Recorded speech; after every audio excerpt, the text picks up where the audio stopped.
नाज़रीन, सिंध हुकूमत पारां सूबे में 20 अगस्त खां अॼु ताईं इमदादी सरगर्मियुनि ऐं नुक़साननि जा तफ़सील जारी करे छॾिया आहिनि। इतलात वारे सूबाई वज़ीर शर्जिल मेमण चयो आहे त हींअर ताईं बरसातुनि ऐं ॿोॾि सबबि 601 माण्हू फोत थिया आहिनि, जॾहिं त 11,563 शहरी ज़ख़्मी थिया आहिनि।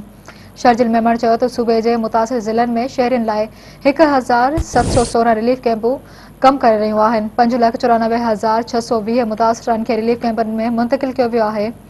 हुनजो चवणु आहे त शहीद बेनज़ीराबाद डिवीज़न में 577, मीरपुर ख़ास में 52, सखर में 577, हैदराबाद में 296, लाड़काणे में 481 कैंपूं क़ाइमु कयूं वियूं आहिनि। सूबाई वज़ीर जो चवणु आहे त कराची डिवीज़न में 41 रिलीफ कैंपूं क़ाइमु कयूं वियूं आहिनि। जी नाज़रीन, तव्हांखे हिकु भेरो ॿीहर ॿुधाईंदा हलूं त सिंध हुकूमत पारां सूबे में 20 अगस्त खां अॼु ताईं इमदादी सरगर्मियुनि ऐं नुक़साननि जा तफ़सील जारी करे छॾिया आहिनि।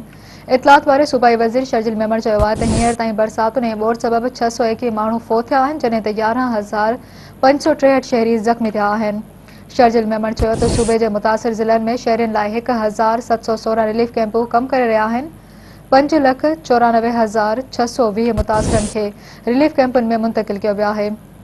हुनजो चवणु आहे त शहीद बेनज़ीराबाद डिवीज़न में 577, मीरपुर ख़ास में 52, सखर में 577, हैदराबाद में 296, लाड़काणे में 481 कैंपूं क़ाइमु कयूं वियूं आहिनि। सूबाई वज़ीर जो चवणु आहे त कराची डिवीज़न में 41 रिलीफ कैंपूं क़ाइमु कयूं वियूं आहिनि।